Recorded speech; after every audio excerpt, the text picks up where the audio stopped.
Hey y'all, I'm Donna. And I'm Kerri. And we are Paranormal Chicks. Episode 179. And Donna's still fucking sick and a heavy breather. And laughing weird.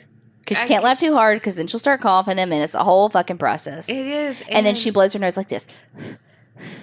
Okay, well. And I'm like, girl, you got to blow harder. Why does she shame me? Because you with a cold is the bane of my existence. Well, you breathing is mine. Come back. But you know, hopefully who's not sick of us? Ooh. Well, everyone. True. But more importantly, these Patreoners. Okay, hit me with them. Thank you so much for being here, Karis W. from Idaho. You are the hoe. Not you, Karis. That Kerri over there. You know, if the condom fits. I mean, use it. Tiffany B. from Tennessee. Amazing radio name. Sheila B. from Florida. Jessica H. from Colorado. Kyla R. from Washington. Claire G. from Mississippi. Okay, then I have, the next two I have, by the by, they don't have addresses, and we don't know where to send your stickers. So, Joanne S. and Crystal E., if you want your stickers, send us your address. Yes, please. Please do, please. Sorry, I messed you up. Now you still have two, too. Totally fucked up our rhythm, but you know. did. Rhythm of the night. I have two as well. E. Hart, we need your address. And Leanne B., we need your address. I know you are across the pond. That's it, though. Oh, all these people with no addresses. Hey, if you join Patreon, you get a thank you letter and stickers. So we need to know your deets. Yes, and some surprises along the way. Hey, but if you know your address and you want to join Patreon and get stickers and a thank you letter and a thank you video and all these other extra bonus things, head on over to patreon.com/theapc podcast. And something we don't talk about a lot is you get a discount on merch. And we're working on revamping the merch because we've had the same merch for 10 decades. We weren't even around and we had it, y'all. We weren't even a twinkle in our parents' eyes. Okay, well, we were, but... No, we weren't. 10 decades? That's 100 years. They weren't even. I thought you said 2. I was like, they weren't. If it was 2 decades, we would be around, just not as podcasters. That's what I meant. Oh. See, Donna can't do math. She also can't understand words I'm saying. But if my words tonight are anything like my fuck up last week, so y'all know how I did the Church of Wells cult, allegedly.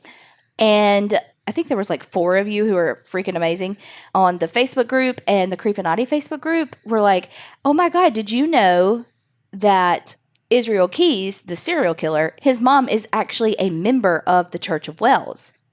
And I was like, so yeah, I did know that. And that was in my notes and I got so excited and then I forgot to say it. So there's that. Yeah, I brought it up to Kerri and she was like, yeah, I didn't say that. And I was like, damn, I thought they were telling us something new. Yeah, I sucked royally. Like, because it's okay. You get excited. Yeah, and I'm like, here's all this stuff. And then like, because then what I do is I get so excited, like telling it that I don't like look at my notes very well. And I just tell you about it. And then I miss sections. Or get names mixed up. We all remember Paula and Gertrude. You know, why do we have to bring up the past? Because that might be my favorite episode ever. Really, Bloody Mary? You know what? Really, with the Queen Elizabeth? And I just say clean instead of queen? God don't like ugly. You know what? My research did me dirty. Did it, though? It did, and my brain didn't help. And I didn't bat a fucking eye, as Will says. You didn't. But I did bat an eye on Paula and Gertrude. Yeah, thank God. Well, you're going to bat several eyes on this story. Uh-oh. Picture it. Stroudsburg, Pennsylvania, February 24th, 1983. A 21-year-old man named Don Decker was granted a furlough from Monroe County Correctional Facility for that weekend to attend the funeral of his grandfather. Don was serving time for a charge of receiving stolen property. So here's the thing. He attended the funeral, but he wasn't sad to see his grandfather pass. It was just the closure Don needed because he had been holding on to a dark secret since he was 7 years old. His grandfather had been physically abusing him since he was that sweet, innocent 7-year-old kid. Don said that he wanted to attend the funeral just to see that evil in his life was really gone, and he was hoping that everything would change for him then. Because no one in his family knew about this abuse at all. So he had just been holding on to this secret, and he's now 21. Well, things did change, but for the weirder. So Don was hanging with his family after the funeral, but he was getting pretty pissed over everyone being so sad about the grandfather passing and just all the words of sympathy everyone had and like the good words about him and all the shit they were saying. He was like, you know what? I gotta leave. This is too much for me, because he's over here like, oh my God, this man was my abuser and y'all had no idea. And he couldn't bring himself to tell anyone at that point either, but it's like, this man as something evil, and everyone else is like, oh, you remember with him when he pulled this great little, practical joke? And it's like, I don't fucking care about that practical joke. He abused me. But again, you can't tell anyone. And so it just got too much and he had to leave. Well, his mom didn't want him to stay with her, apparently. So he stayed with his friends he had met, Bob and Jeannie Kiefer. And that's when all the weird shit really started to happen. It was just before dinner, and Don was in the bathroom washing up, as any good COVID and obviously pre-COVID peeps did. And he had this odd sensation overcome him. Don describes it as the air being sucked out of the room from a vacuum, and he was left feeling so cold. Well, the first thing he thought of was the window being opened or something happened with the window. So his eyes, of course, went to the window, and that's when he saw the face of an old man, and he was wearing a crown. And Don said the old man was laughing at him, kind of mocking him. And then all of a sudden, there was a pain radiating on Don's forearm.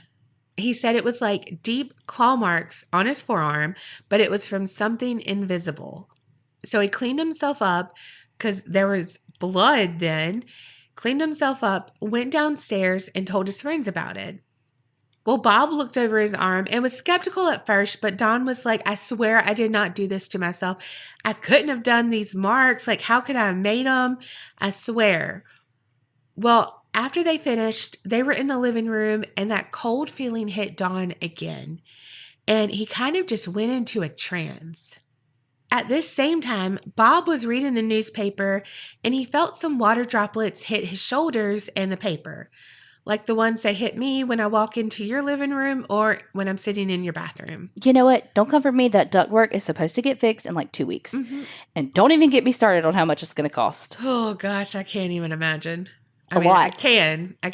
I had to put ductwork into my house, so I get it. Well, imagine they have to peel back all of your existing shit over your ductwork, and then they have to put the coating back on it. Ugh. Oh, and by the by, they have to pull back the insulation that your insulation guy should have not put in on top of that shitty shit anyway. Yeah. Ugh. So, yeah. But then the water was worse. And when Bob looked, it was as if it was running down the walls. So they called their landlord thinking it was the pipes they were calling. You know what I mean? Yeah, they're bad. It was bad. Just like the water running down the walls, it was bad. And they were like, can you get over here now? So the landlord, Ron Van Wy, was interviewed on the Unsolved Mysteries episode about Don. And he said that they thought, okay, it's the plumbing. However, he was like, actually, it can't be because the pipes aren't here. There's no pipes in the front end of the house to leak. Everything's in the back. And where it would be like in the kitchen area, and nowhere else besides that living room was having this problem.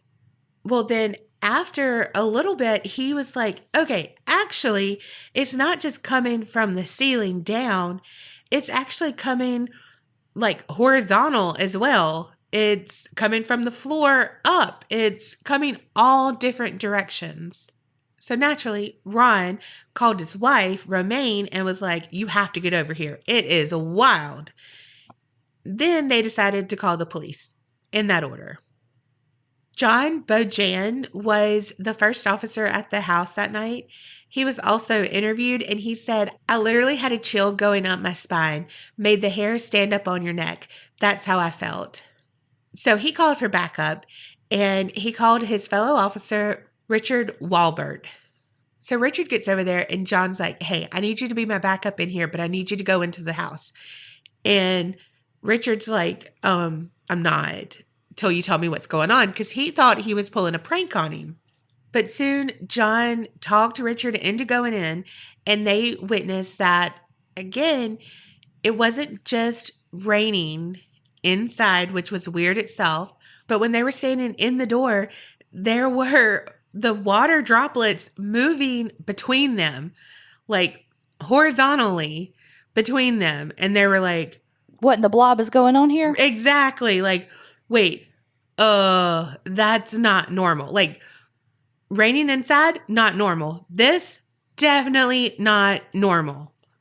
So they were like, all right, we got to run this up the chain. We need to report this to our chief. So on Unsolved Mysteries, it said that the Kiefers and Don were hungry, and so they walked across the street to get something to eat because they hadn't eaten in a while. And I'm like, well, I mean, that's basically my kind of eating, but I mean, they hadn't been that far out from dinner, but okay, I'm not going to food shame. But also, who wants to walk to dinner? But also, please don't say that they hadn't ate in like, it was like they hadn't ate all day. Yeah. And it's like, one, he was at a funeral and then an after funeral party, basically. You know that had some good food. You know they had some serious finger sandwiches there. Oh my God, that is my favorite. Same. And if someone has Rotel dip, oh my God, heaven. Spinach artichoke dip. Look, this lady was telling me today how she makes her spinach artichoke dip.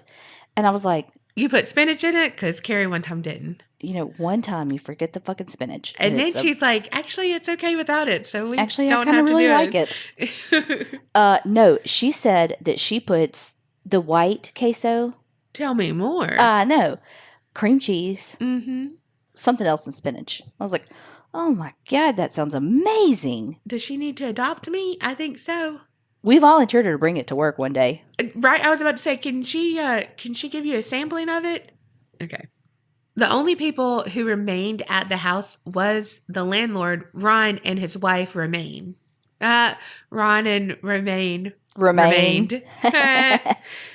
Well, they noticed something very odd is that the rain pretty much stopped when they all left the house. So they were sitting at the... Wait. Romaine remains with the rain? Oh, God, that's Milli Vanilli. Blame it on the rain. But yes, that.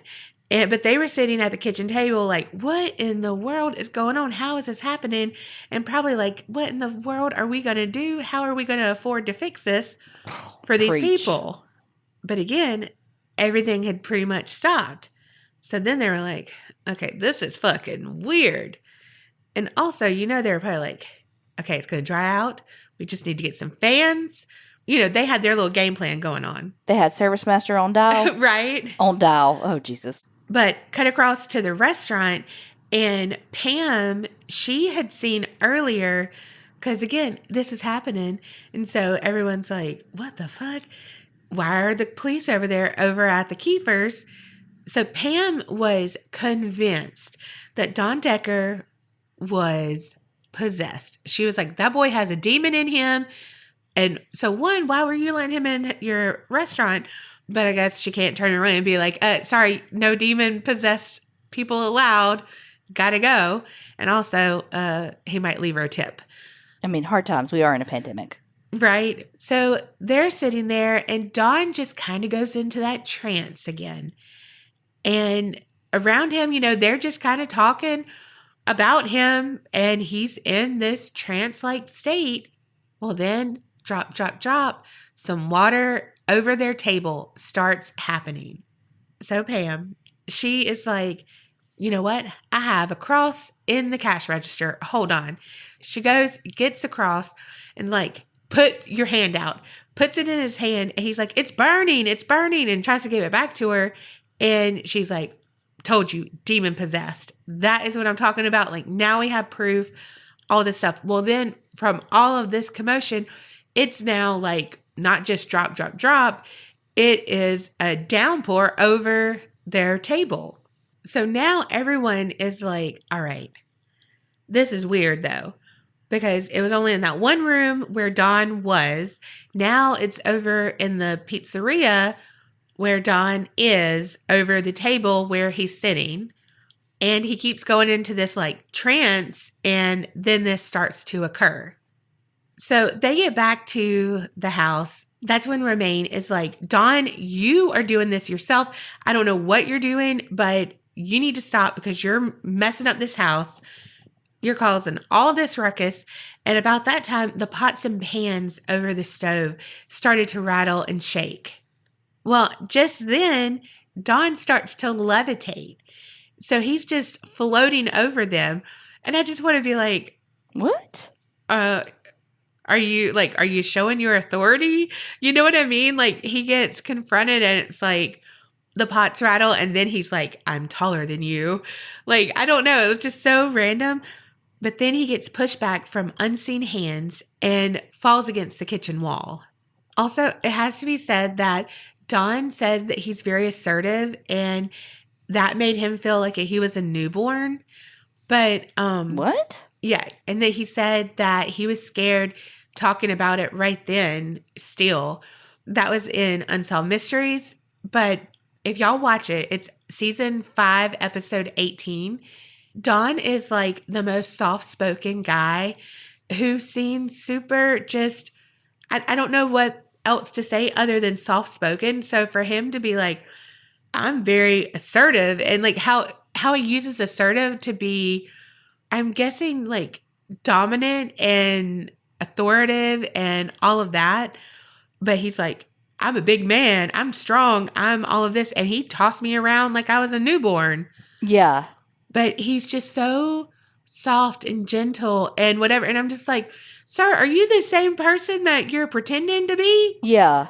Not saying that you can't be both, but it's just, I don't know. It was just how he was like trying to make himself seem like, I'm sure it was scary as fuck. And if I ever got pushed back from, look, when I trip, I'm like, woo. Anyway, and that was my own stupidity, okay? So if something pushed me back, I'd be scared as fuck. I'd feel like a newborn too, sir. You don't have to try to play yourself up more in some gender role that you think you have to be to make it seem more plausible. Yeah, and more scary and more like, I'm so-and-so. And so like for him to be pushed around, whoa, that has to be powerful. Like, no, you're a human that got pushed down by an unseen force. That's scary as fuck. Well, fast forward a couple of hours and the officers come back with their chief. He gets rained on just like they did, but he's like, look, these are the pipes and you're not going to change my mind. Nothing's going on here. What the fuck are we doing here? This is not a police matter. Don't write a report on this. Don't file it. Go home. Go on about your business. Don't waste my time anymore. But the officers are like, he just doesn't know how to explain what's going on. And so he's like, oh, it's the pipes. That's it. Bye. But they've literally stated that it can't be the pipes because there's none that would leak right where they're leaking. And they definitely wouldn't be going horizontal. Right. I was going to say floating. In the middle of the air and then coming up from the ground, all this stuff. It's literally basic gravity. Yeah. Well, the next day, against the chief's wishes or, orders, 3 officers went to the Kiefer house and they wanted to see what was going on. One gave Don Decker a cross to hold.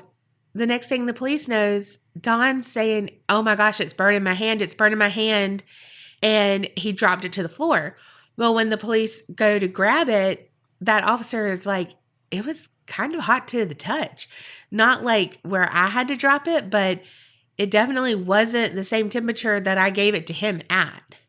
But once again, Don levitated off the floor. There's another officer, Lieutenant John Rundle, who witnessed this. And same thing happened, sans the pots.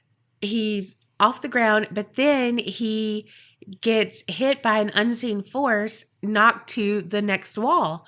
Well, this time though, there's 3 claw marks on the side of his neck, and they're all dripping blood now. So they were deep enough to draw blood. One of the other officers, Bill Davies, when he was interviewed, he said, "I've been a cop 40 years and I've never seen anything like this. Never. There's always an explanation when something happens. If you got to investigate, you come up with something. This is why it happened. For this case, there is no explanation." Well, in the background, Ron Van Wy, the landlord, he's been asking around for someone of the cloth, a preacher, a priest, anyone to come and bless the house, bless Dawn, whatever. But no one is saying yes until one finally did say yes. But they didn't say of what faith she was, so I don't know. But she started to pray, and that made Dawn start having seizure-like convulsions. But the longer that she prayed, and she kept just praying through all of that commotion, he seemed to relax. And the more he relaxed, the less rain, the less, all the other environmental things that were going on seemed to happen. And by the time that the prayer was done, everything was completely back to normal. And that was the last time they saw any water in that house at all. What? Just like that, it's done? Just like that, it was done. However, Don had to return to that correctional facility because he was only on a furlough. Well, they had put him in a maximum security cell with a cellmate. Well, all of a sudden, that cellmate was screaming to let him out. So the security guard is like, "What is going on? Why are you making all this noise?" And he's like, "This guy is making it rain in here. He's going insane." And there Dawn was sitting in a trance, and it was pouring. There was just puddles of rain everywhere. Well, at this point, Dawn realized that he could control the rain. So the guard was like, "Okay, if you can control it, you make something happen in the warden's office." And the warden's name was Dave Keenhold. Well, Dave was sitting at his desk writing up a report, and it was about 8 in the afternoon. Like PM? Yeah, PM. Damn, he's at work late. Right? Getting that overtime, apparently. I don't know. Well, nothing's going on. He's just writing his report. Well, this officer walks in, and he's like, "I need you to look at your shirt." And Keenhold, Dave, he's like, "Okay." Well, right in the center of his shirt, about 4 inches long, 2 inches wide, it was just wet. It was just saturated with water. How? I don't know. And it wasn't like it was sweat, because nowhere else on his body, not his head, nowhere else on his shirt, nowhere was wet besides this one place. And so Dave is the warden. I don't know, whatever his name is. The warden's confused and startled, but the guard is freaking out. And he's like, "All right, look, Don Decker, this inmate, he did that to you." The warden was like, "Say less." Beep, beep, beep, boop, boop, boop. Reverend William Blackburn, because that sounds like someone out of the Salem witch trials right there. Really, though? He was like, "Look, I'm going to need you to come over here and be ASAP. I know it's late at night, but I'm working. So are you. Get over here, because someone just made me sweat, and not in a good way. I don't know what's going on." You guys, they made me ink. Yes. And even the Reverend said that Don was very meek and mild-mannered. So, like I said, when he said he was so assertive and so all of this vibrato, and it's even he said he was meek and mild-mannered. Well, he was like, "What the fuck? what? Okay, like this guy you're afraid of? Which also, Reverend, Don't be so judgy. don't be judgy. Well, even though you kind of were a second ago. I'm saying, in jail, if someone's saying, look, we need help from this inmate, and he looks like he's meek and mild-mannered, yes, they always say you have to look out for the quiet ones. Mm-hmm. It's literally a saying. Yes, that's what I'm saying. He is in prison. That is what I am saying. Like, you can't trust anyone. You go in high alert. Reverend over here is like, okay, something smells fishy about this. So Don goes on his whole spiel about, I can make it rain, dollar bills. Not really, but he's, goes on about, I can make it rain. The cross burns my skin, all of this whole thing. And the Reverend's like, Don, son, it's me and you. You don't have to lie anymore. It's okay. Well, then, like a switch was turned on, that mild-mannered, person just completely switched on him. And he said all of a sudden he had this smell emanate from him. The Reverend was also interviewed in Unsolved Mysteries. And let me just tell you what he was quoted as saying. Oh, God. And the smell came into the room. Nurses and doctors, medical people say when you walk into a room where someone's dying with cancer or something, usually there's a smell. You can tell when you walk into a room. I smelled a smell like that, multiplied 5 times at least. Evil, foreboding. I feel like unless they have a fungating tumor, that's not true. I mean, I worked in oncology for a little while, and you you smell that? It smells like that cancerous funk. That's like, sir, that ain't true. I mean, don't get me wrong. A fungating tumor does have a smell, but that's because it's literally a tumor, like coming out of like on the outside of your body. But just someone that has cancer doesn't fucking stink, you fuckface. You fuckface. Yeah, well, it just makes me mad. I know, but that's why I had to say it. Like, I had to. Oh, gosh. See, I know you. It's fucking dumb. That makes me mad. I hate him. Death has a smell. Yes. But it's not just like specifically for people with cancer. Like, that's so dumb. And I feel like that just like perpetuates this like fear that people have of cancer, that it's like the C word. It's like, come on.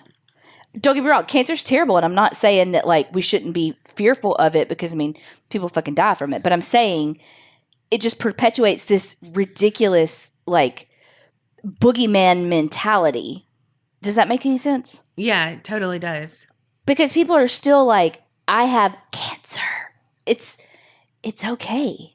Like, nobody's going to catch it from you. It's nothing to fucking be ashamed of. It's not like somebody's going to catch it from you. Chill out. Meanwhile, Donna's grandma still whispers, pregnant. She do be like that sometimes, though. I was like, tell me the lie. Tell me where the lie is. Well, so the smell came, and then Don raised his hand, rubbed his fingers together, and all of a sudden it started to mist, and to have that fine mist rain, the kind that I can't fucking stand. And that's when the Reverend knew he was in the presence of evil. And again, Don was kind of in a trance, but not really.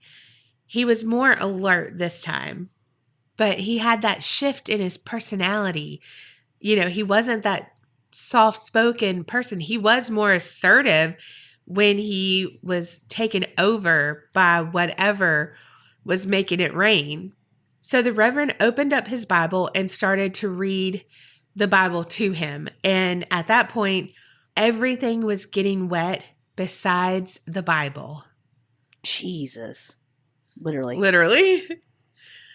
The Reverend said that he pretty much was praying and speaking the word of God more for himself than for Dawn at that point, because he was like, I don't know what the fuck to do. I mean, he didn't say fuck. I'm sure he did in his head, but he didn't say it out loud. But he's in a locked cell, and it's mist and rain, and then not getting on the fucking pages of the Bible. Well, once again, the longer he prayed, the longer he spoke the word of God, the more calm Dawn seemed to get. and everything subsided. Why, though? If he really is possessed, why the longer they do it, does he chill out? Like, I don't know. You'd think it would be the longer they did it, the more aggravated he got. Or, like... Well, it's like he gets worse and then he gets better. But he just doesn't get as dramatic as the others have gotten before. But at this point, Don was like, thank you so much. Like, he could feel the difference and he was back to himself. And so they hugged and then they prayed together. And that was the last time that ever happened. Ever. What? So everyone believes Don was possessed. Though I feel like it was more of a poltergeist situation because he had just dealt with having to like come to terms with the physical abuse from his grandfather dying, him getting out on furlough to go to his grandfather's funeral, like something in that, like maybe because he was trying to like tell himself it's okay, it's over, but it really wasn't over because he hadn't been able to tell anyone, and so he was just dealing with a lot of emotions. And he was only 21 years old. Yeah. In a correctional facility, I don't know. So I just feel like that was more along the lines to me of a poltergeist or something like that than a possession. And it's like he thought that the cross should burn him. And so that's what it did. But it's not like it left marks on him. And a lot of people are convinced that it was a hoax. However, there are so many people, like more than 4 police officers who have been on camera that say, no, this happened. We witnessed this. And people are like, look, police officers aren't going to just say that just to say it because they get ragged so bad back in the squad for being like, oh, you saw a Rain Man? Oh, really? Tell me more. Yeah. Like, they're not going to do that. And to go against their chief's wishes and continue to investigate in all of this, like they were putting a lot on the line for nothing in return. And I mentioned that it was on Unsolved Mysteries, but it was also on Paranormal Witness as well. But there is for sure one skeptic, and his name is Robert Bartholomew. And he writes about paranormal stuff for medical and sociology journals. And his research on Don Decker's case was used in Skeptic magazine. And basically, Robert's like, if things happened like they say it did, why didn't anyone take pictures or video? Because it was the 80s, not the 1800s. True. Also, why not call the news station to record the event or, something? Then he also believes factors such as stress and the weather played major roles in Don Decker's experiences.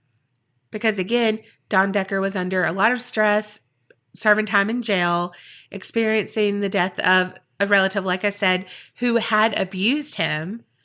And as for the rain, he said that it's probably ice damming, which is caused when like warm air enters the attic, melts the snow on the outer surface of the roof, which results in basically like an accumulation of ice under it, which then has water pull from it and leak.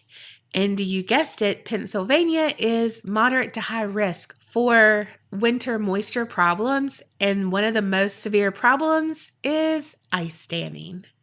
Okay, but how does that explain? Now, I'm a skeptic and I'm like one that's like, okay, but how do you explain the warden situation? The warden, and it happened in the pizzeria right when he came in and then leaving right when he left. Like, it's just so, I don't know, like I don't believe Robert's thing either because I found this girl, Misty Lee, she commented on unsolved.com and she said that she was a young girl who was sitting at that restaurant when it rained. And she said that experience changed her life. She said, yeah, video cameras were out then, but not everyone had them because they were expensive. Yeah. That's what I was going to say. The cameras weren't cheap back then. Exactly. But I am less likely to believe someone who just like commented on a Reddit type thing. I mean, like, I was there and it changed my life. Oh, for sure. But she also said that her dad was like, oh my God, we need a picture of this. Like, what is going on? Because they had no idea that this was going on next door because they were just patrons at the pizzeria. So he's like, okay, I'm going to run down the street and get a camera. But by the time he got back, it was already gone because they were gone. Because again, you had to buy a disposable camera unless you had one. But like, not everyone just carried those around because they were bulkier. That's true. But also, Robert says for the eyewitnesses, he doesn't think they're lying, but he said human perception is really unreliable, even in the most ideal conditions. And stress can really alter perceptions. So it's really easy to think that, oh my gosh, this is all happening. And like, oh my God, it is coming up from the floorboards and all of this when a guy's saying he's possessed, or oh my God, that cross was super hot to the touch when you pick it up, when he said it burnt his hand, etc. Yeah. So there was this other comment on unsolved.com, and they said that there is this YouTuber named Alyssa, and she uses a medium who channels her son, Eric, who passed away. And this commenter had watched one of the videos, and this one was with Eric answering unsolved mysteries. What Eric said is that there was a possession, and it was just a negative being from the other side attached itself to Don, but it wasn't his grandfather. It was an earthbound spirit who was basically in the vicinity and was nefarious. But he also said that it did stop and that the spirit crossed over. The whole thing is like the mom, Elisa, doesn't tell the whole story. She just kind of says an elevator pitch about it. Okay, this last thing, it doesn't really have anything to do with the case, but in 2012, Don was arrested and charged with arson. And some say this makes him less credible, but I mean, he was out on furlough in the first place, so... Yeah, he has a criminal record, like, whatever. Yeah, but I had to add it to the story because, hello, fire and water. I mean, it was just too funny to me. Oh, I didn't even put that together. Yeah, like Rain Man, like that's what people call him, Rain Man. And then he was charged with arson, fire. Like, that was just too funny. But that is the story of Don Decker and how he unexplainably made it rain. I don't know. I feel like with your stories, if it's a ghost or a possession story, I'm here for it. Like, I will always believe those. Do you think this is a possession story? Yeah, I don't think it's a poltergeist. Okay. So I'm kind of believing old boy. Oh, I believe him too. Like, it's one thing to say, okay, well, the ice caps are melting in the house. That's fine. But how do you prove or how do you explain what happened in those other places? And just like, there's no way that there's that big of a coincidence that the ice melting shit happened every single time in those rooms that he was in, or the rooms that he like, so he just knew that they were melting in the warden's office. And that's, there's no fucking way. And that guard just happened to be like, do the warden. Right. I just don't understand how people can be like so religious and believe in God and all of that, and then not believe in the opposite. Like, not believe that there are, if you believe there's angels, then why do you not believe there's demons? And why do you not believe that a possession could occur and all that? If you believe that God can do all these things, 100%. like how you don't believe in the opposite of his, yeah, whatever. But I believe it was a poltergeist or something like that, not a possession. Well, but then how would the thing have been like, okay, it crossed over? Like, I don't feel like a poltergeist like crosses over like that. Well, that's also from a spirit that's being through a medium. True. Well, whatever it is, we know it just hadn't happened again. Okay, this one, of course, like all of mine, was an episode suggestion from our Discord group from a member of Patreon, Creepniece, aka Ashlyn. And apparently this case has been on TikTok lately. Or at the very least, when she sent the suggestion. Okay, so I want you to picture it. October 22nd, 2013. We're in Danvers, Massachusetts, which is right outside of Salem, which is so, like, it's so weird doing this story because Danvers is where that first town that I stayed in whenever I lived up there for like 4 months. It was where the hotel was I was in. And it's just like, it's interesting how you can feel such a connection to a case that you literally have no connection because you're like, oh, I lived there. And it was like for a month of the 4 months I lived in Salem, you know? But it's like, no, oh my God, I drove down that street. Like, it just makes you feel such a connection. And conversely, it helps you kind of realize how someone who lived in that area and knew the people involved can be so impacted. Because if you're so like, oh my God, that's from my town, or oh my God, I lived there, oh my God, I drove down that road before. Think about the people who live there and who actually lived through it. Total sidebar though, Donna talked out her, little voice over there, her little sick voice. So she may not be commenting as much on this story, and that's why. But if y'all could only see her eyes. Okay, picture it. October 22nd, 2013. Like I said, we're in Danvers. The foliage is beautiful. It's falling to the ground, and people are crunch, stepping on it, and it is gorgeous, almost Halloween. It's after school, and the soccer coach notices that one of his new athletes isn't at practice. And he's like, hey, what's going on with Philip? Philip Chism is his name. So the coach is asking the other players, like, hey, where's Philip? And they're like, I don't fucking know. Well, that night, they also had a banquet dinner for the soccer players, and Philip didn't come to that either. Around that time is when his mom notices that he hadn't come home from school yet. And so she's like, where the fuck is Philip?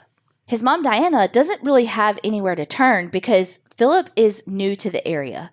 His mom and dad had just gotten a divorce. Now, allegedly, his father was abusive. And at the time before they got divorced, they lived in Tennessee together. Well, his mom moved to Florida and then back and then took Philip and they moved to Massachusetts. And they had only been there for a couple of months.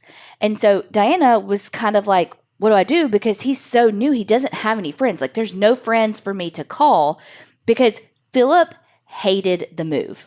He had gone from this more popular student athlete in Tennessee to, while he still played soccer in Massachusetts, he was very withdrawn, quiet, and was very bitter about the divorce and having to move.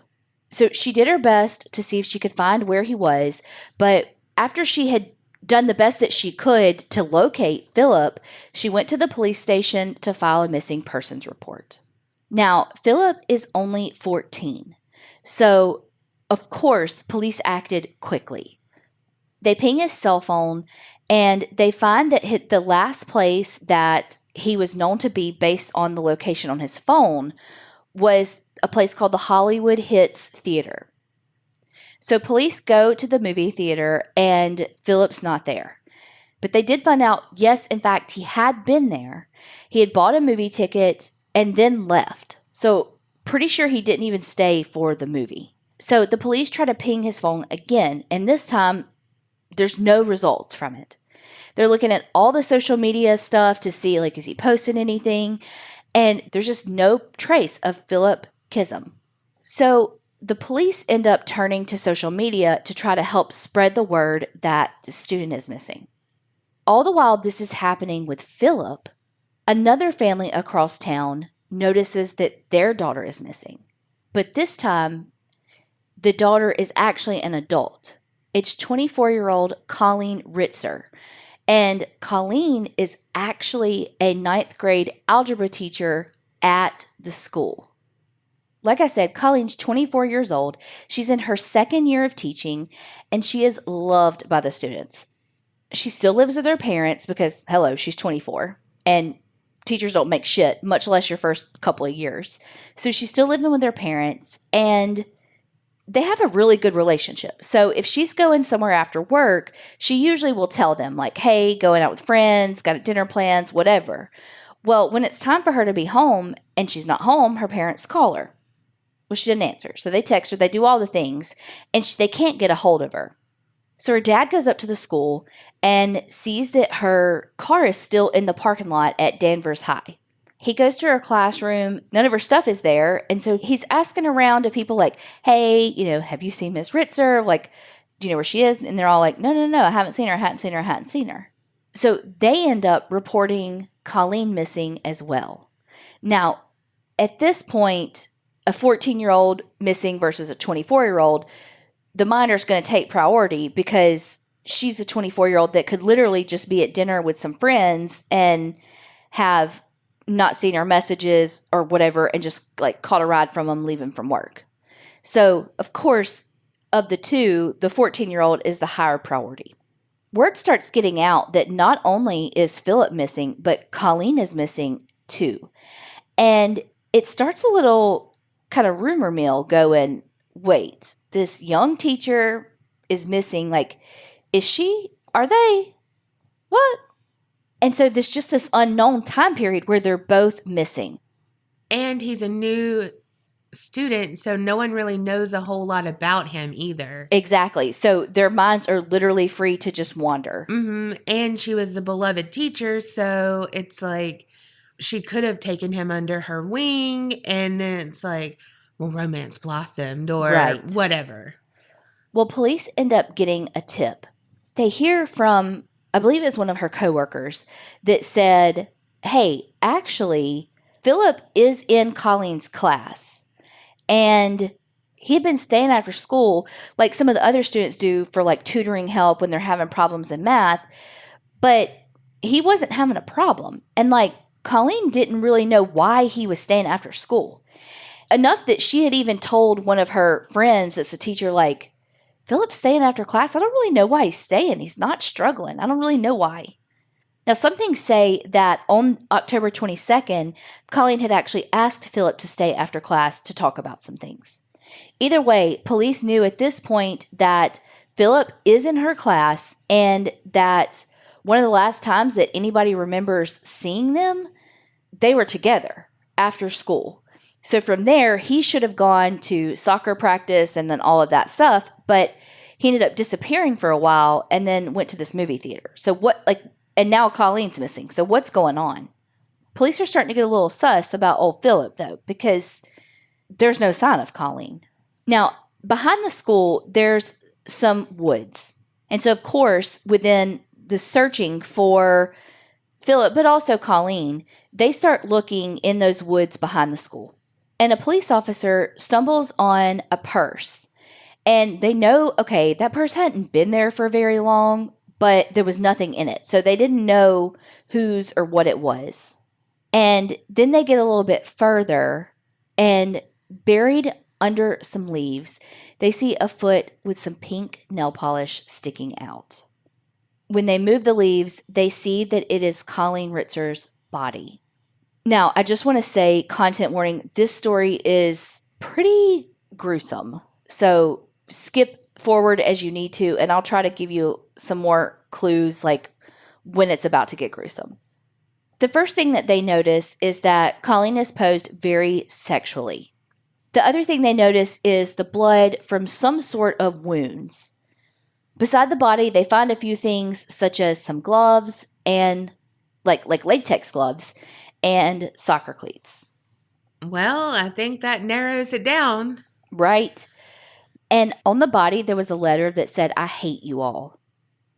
He's from Tennessee? Well, I know, but I was thinking the same thing. Why didn't he say y'all? But that just kind of loses its punch. Like, I hate y'all just doesn't have the same punch as I hate you all. You know? Well, at about 12:30 a.m. on Route 1, heading towards the town of Topsfield, which, again, this is one of those things where I was like, oh my God, I drove that all the time. After I moved out of Danvers and I moved to that like horse farm house, it was fucking amazing. That's the road I would take home from work when I was working at Salem State University. Like, that's so bizarre to me. And I know people who live there are like, okay. Or like every time I do another story, they're like, oh my God, that's where I live. I don't know. It's just so close to home, even though it's not so close to home. It was 4 months of my life, but it was a very important 4 months, apparently. So on Route 1, heading toward Topsfield, a police officer sees someone walking on the side of the road. Now, picture, this is not like sidewalk side of the road. This is like a hilly type road where there's I mean, like dark at some points. Because when we would do night classes and I'd have to go home at night, like that road, there were some places where it was super, super dark. And again, it's very hilly. So at 12:30, this police officer comes up on this guy walking down the street. So he flips on his light and is like, "What you doing over here?" Well, as part of the officer's safety, he like pats him down, makes sure he didn't have anything. And they find out, well, one, his name is Philip Chism. And two, he had a knife on him. He also had a backpack.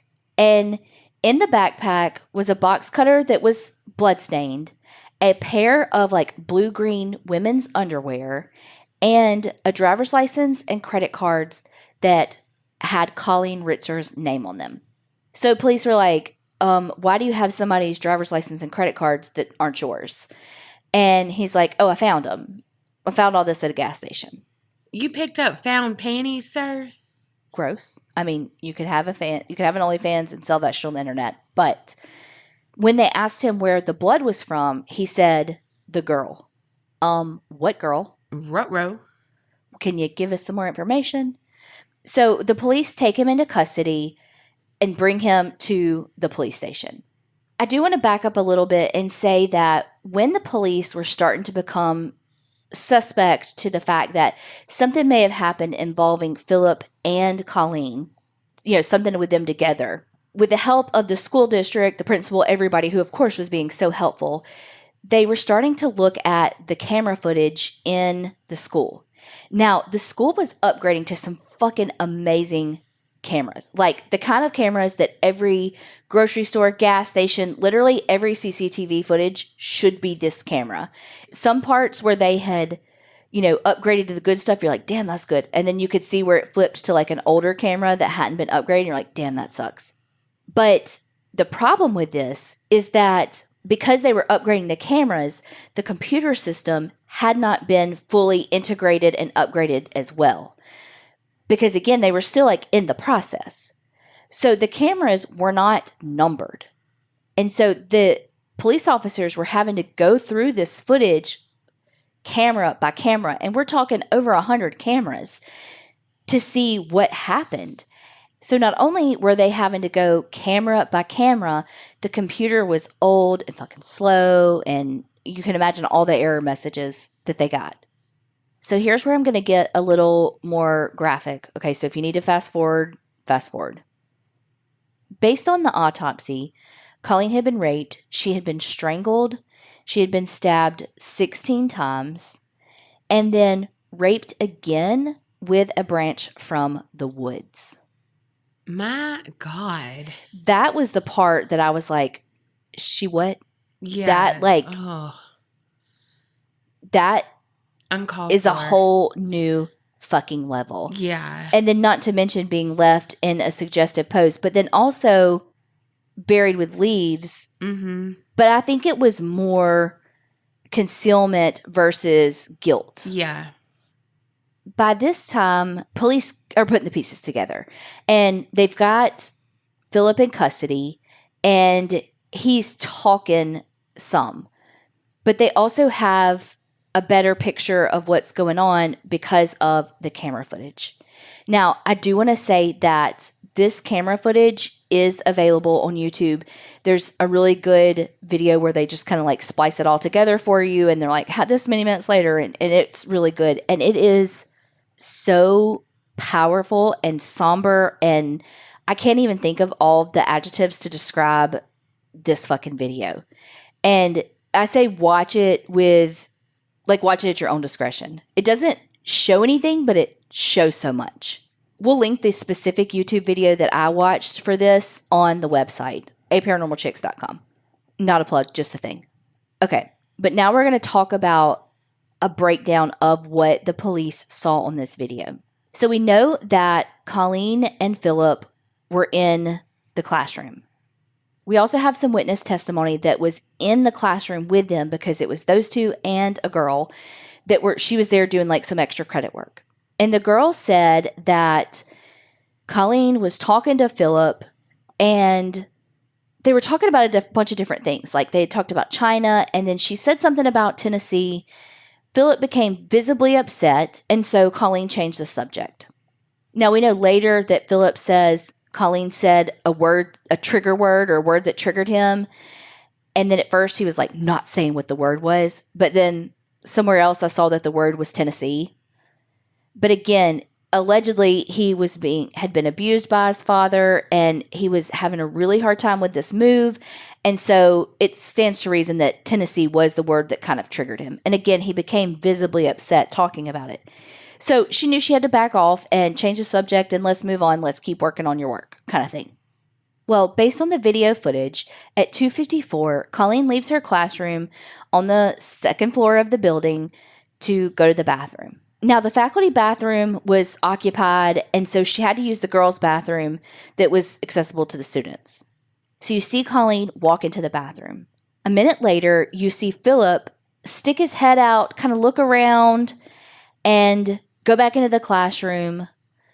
And then he comes back out, puts his hood on his head, and starts walking to the bathroom. And then you see him reach into his hoodie pocket and pull out latex gloves and start putting those on his hands as he walks into the bathroom.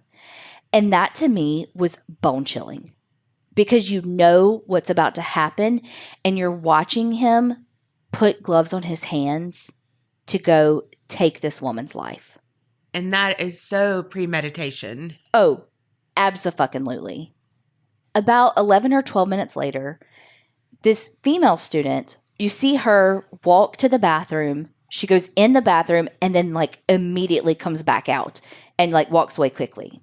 When police interview her, she says that it was so fast, she didn't really register what she saw, but she saw like a butt, like an unclothed butt. And so at first she was like, wait, is there like somebody having sex in the bathroom, or like is somebody changing? I don't know. Either way, I got to get the fuck out of here.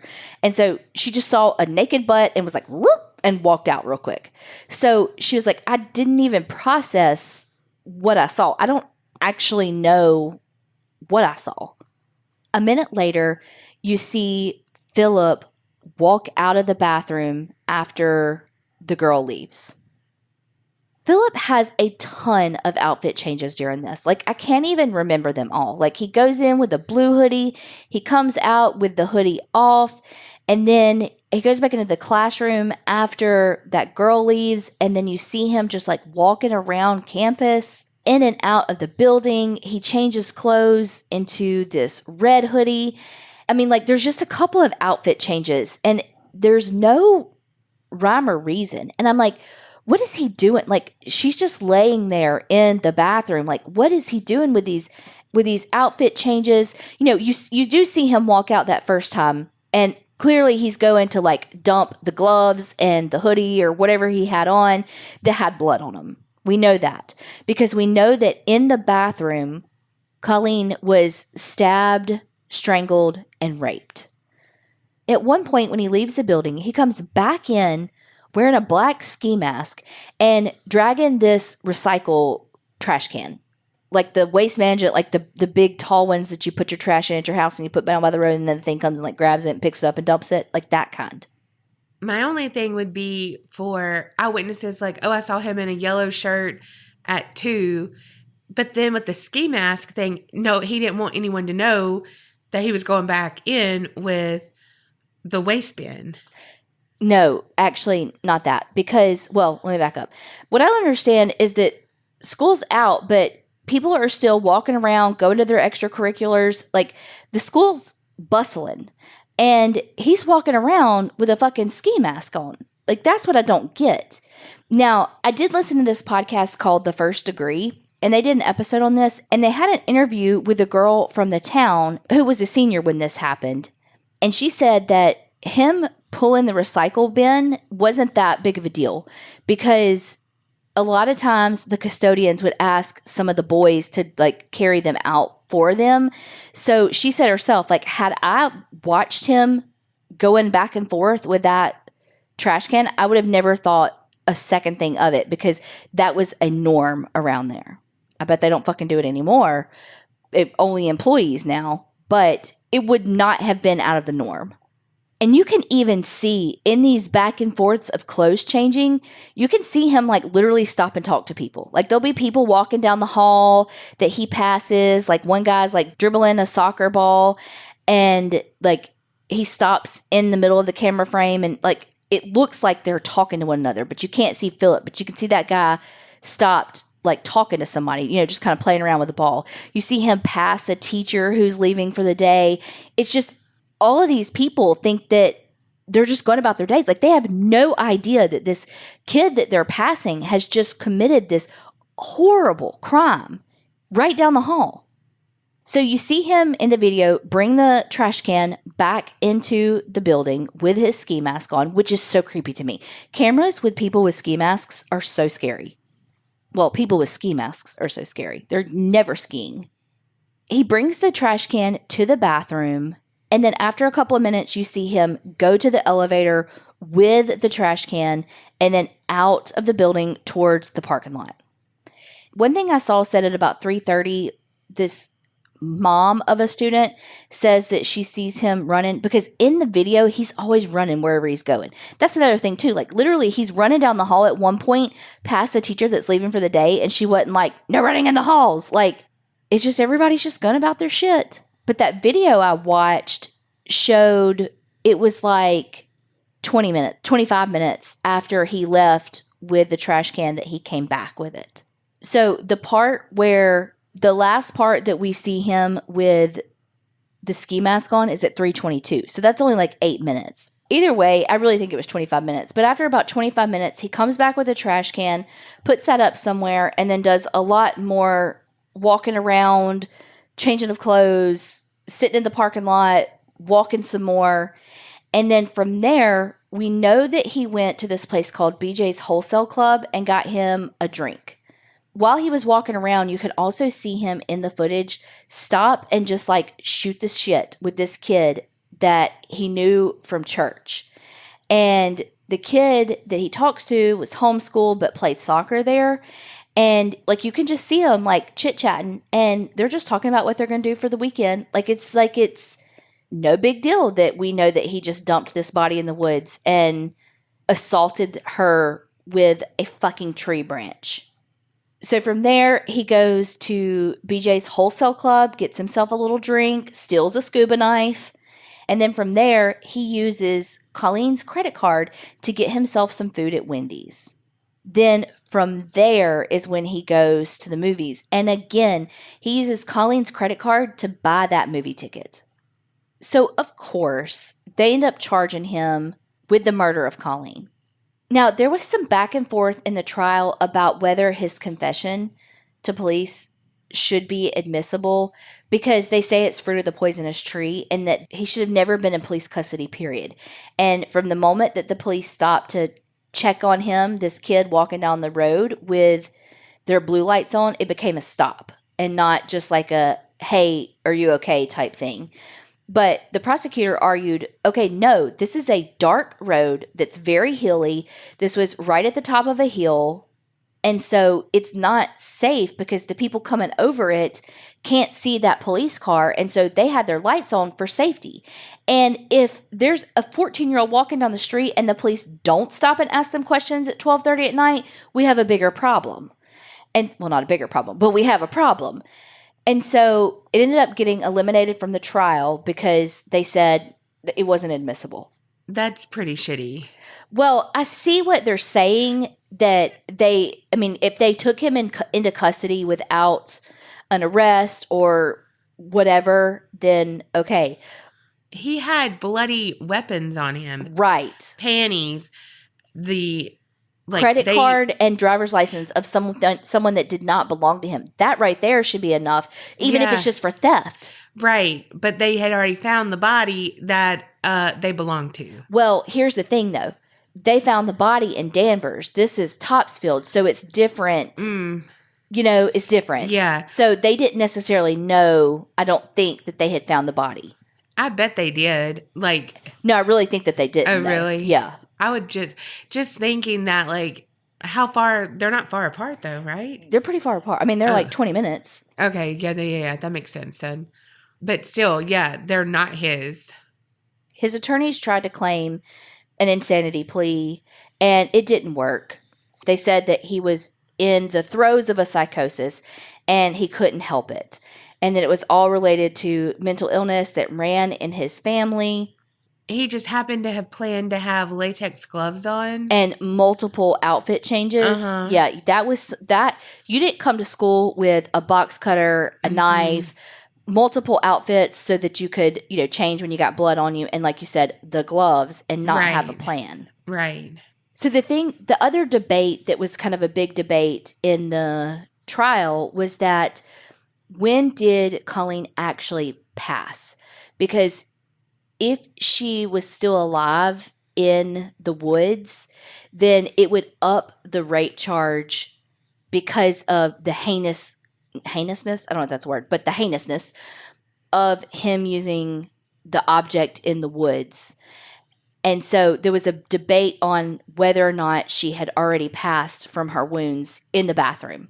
Basically, they said they think that the strangulation came first and then the stab wounds, because the stab wounds nicked 3 major vessels, and then it would have been basically impossible to have strangled her with the amount of blood. They said at the very least she was completely unconscious because of the asphyxiation and the blood loss, but essentially it was like impossible that she would have still been alive in the woods. So they ended up dropping that extra heinous rape charge. So they had charged him with murder, 2 counts of aggravated rape, and armed robbery. They ended up sentencing him to 25 years for the murder and then 40 additional years for the rape and 40 years for the robbery. Now, those 2 40-year sentences are to be served concurrently. So, in case you're new to true crime, you're here for the paranormal, a concurrent sentence is different than a consecutive sentence in that the time counts together. So a consecutive sentence would be he'd have to serve the first 25 years and then 40 and then 40. Whereas with a concurrent, it all runs together. So the 25 years for the murder counts along with those 40-year sentences.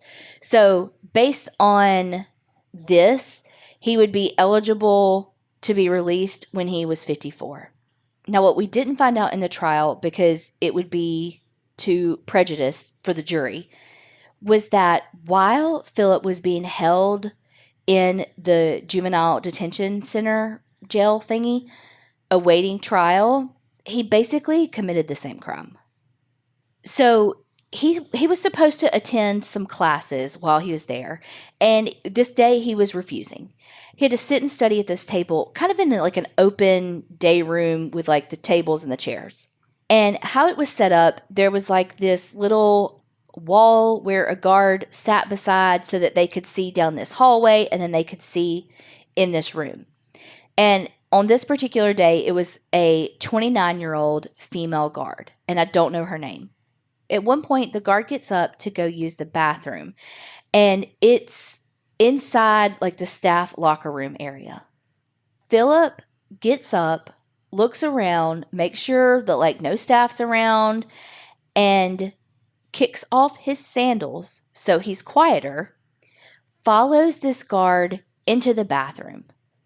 He had a pencil in his hand, and as soon as she came out of the bathroom into the locker room area, he basically pounced on her and started strangling her, and she could not move against him. He banged her head on the cinder block wall, and she can't even scream because he's holding so tight on her throat. He stabs her with the pencil. She had kind of managed to get away a little bit. He punches her in the face, the head, the jaw, he's beating her up. And because she was able to get away a little bit, she was finally able to scream. And some of the other guards heard her and were able to rush in there and literally save her life. She survived with pretty minimal physical wounds, and he ended up being charged with attempted murder by strangulation, assault with intent to murder, kidnapping, and 2 counts of assault and battery with a dangerous weapon because of the pencil and the wall that he hit her head on. And I could not find anything on how this was settled. So I don't know if he took a plea. I don't know if it still hasn't gone to trial yet. I don't know. But if he gets convicted of even one of those, he's never going to see the light of day again. Like, he will never be out. Even though he was eligible to be out when he's 54 from poor Colleen's murder, with this charge on top of him, attempted murder, kidnap, and all that of a fucking guard, he ain't ever getting out. And literally, while he's in prison for doing this to a teacher.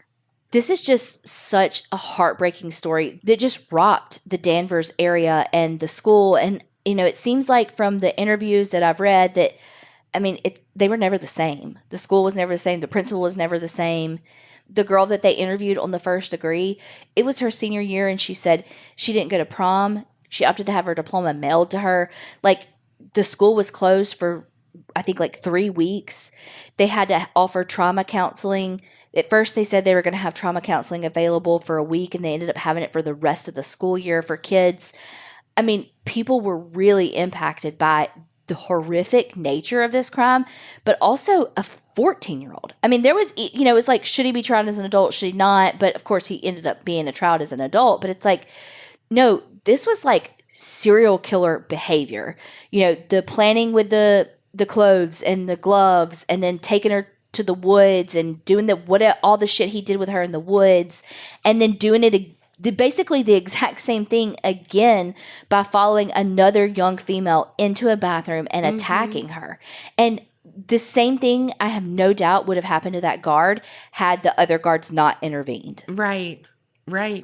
And the planning, too, of let me take my shoes off so that I can walk in here more quietly and she won't hear me and be able to react. Yeah. And like I said, he was doing alibi stuff.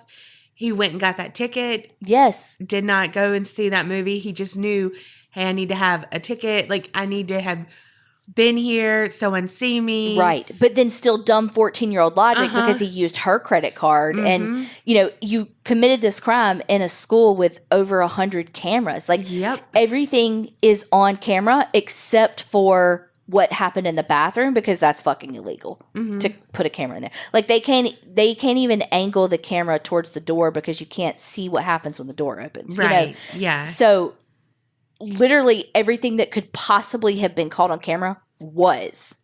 Yeah. So it's like dumb 14-year-old logic. But the logic is there for the most part. And so that's why, you know, there's no insanity plea here. You knew right from wrong because you planned everything. And you may have decided, like, okay, this day is the day I'm going to do it, because you talked about Tennessee, but you had some plans because you had like a backpack and I think a drawstring backpack. You had 14 sets of clothes. You had the gloves. Like, you had everything planned. And you talked to your friends as you were going and coming like it was fucking nothing. Yep. Like, that is some fucking serial killer behavior. That's so scary. I'm so glad he was caught, though. I mean, how could he have not been? You know, I mean, other than like fleeing getting somewhere. away. That's what I mean. But it's like, so even though all that stuff, like the confession and all, was eliminated from the trial, they had him because they had the video evidence. And I still even think like his defense was not to deny it. It was trying to get his sentence lessened and him off on an insanity plea. So he went to a psychiatric facility and not adult prison. Right. Which I think they still go to juvenile prison until they're like 20-something, and then they go into adult. Wow. But clearly, that juvenile prison wasn't enough for him because he did the same fucking thing. Send his ass up there with the adults. Because again, you make adult decisions, you face adult consequences. Yeah, 100%. Wow. Yeah, so thank you so much, Ashlyn, for the recommendation. This story was heavy, so go watch Finding Nemo or something. Yes, definitely. Go listen to the bloopers if you're on Patreon. Do something that's funny so that you can get this heavy, heavy story off your mind and your heart. But I will say, if you watch the video, just be prepared. Like, again, I know sometimes stuff that like you're like, why did that affect you as much? And you can talk about the darkest things. But this was one of those videos where I was just like, shit. Watching him with the ski mask and watching him put those fucking gloves on when I knew what he was walking in that bathroom to do, it just hit differently. Yeah, it's chilling. How she said, watch Nemo or something. We actually watched the Unsolved Mysteries that I talked about one night on the watch party that we do every Sunday. So if you're available on Sunday nights at 7:30 Central, we watch all kinds of different shows. PM. Yeah, 7:30 Central PM.